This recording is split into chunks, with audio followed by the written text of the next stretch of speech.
Pinayuhan ng ilang politiko at analyst si Sarangani Representative Manny Pacquiao na magsenador muna bago mangarap na maging Pangulo.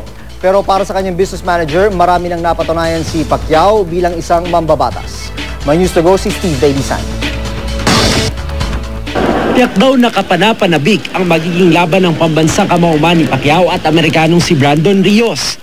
Ayon kay Pacman, kakailanganin daw talaga niyang magdoble kayod sa training para sa paghaharap nila ni Rios sa Macau sa Nobyembre.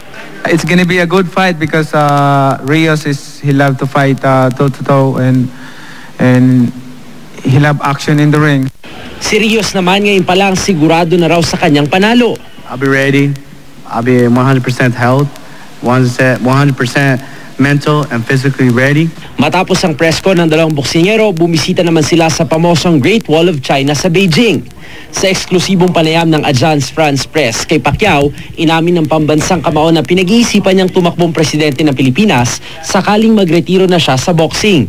Ayon kay Pacman, tulad ng pagnanais niyang maging champion sa boxing, ganito rin daw ang plano niya sa kanyang political career. Pero matagal pa naman daw ito at depende raw sa kalooban ng Diyos. Ayon sa isang political analyst, kumbaga sa boxing, heavyweight division ang posisyong nais ni Pacman. Sabihin mang malinis ang intensyon ng pambansang kamao sa paglilingkod, baka raw kapusin ang training niya bilang kongresista sa pagharap ng kaliwat kanang problema sa bansa. Nakatatak bilang isang kongresista pero nakatatak din kay Manny Pacquiao yung perennial absenteeism sa Kongreso. Karamihan sa ating mga kababayan wala rin kaalaman kung anong batas na kanyang nagawa na. Tingin naman ng ilang boxing analyst, baka pagpapahiwatig na ito ng plano ni Pacman sakaling siya'y magretiro sa ring. Pinili niya yung buhay na multitasking talaga. Doon siya masaya Doon siya komportable. Sa edad na 34, ito na ang ikalawang termino ni Congressman Manny Pacquiao bilang kinatawanan distrito ng Sarangani.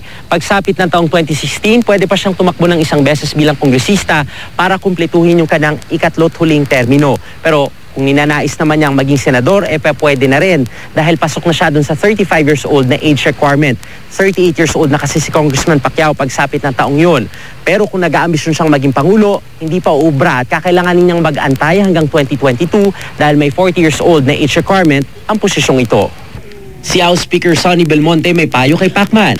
Huwag naman presidente ka agad.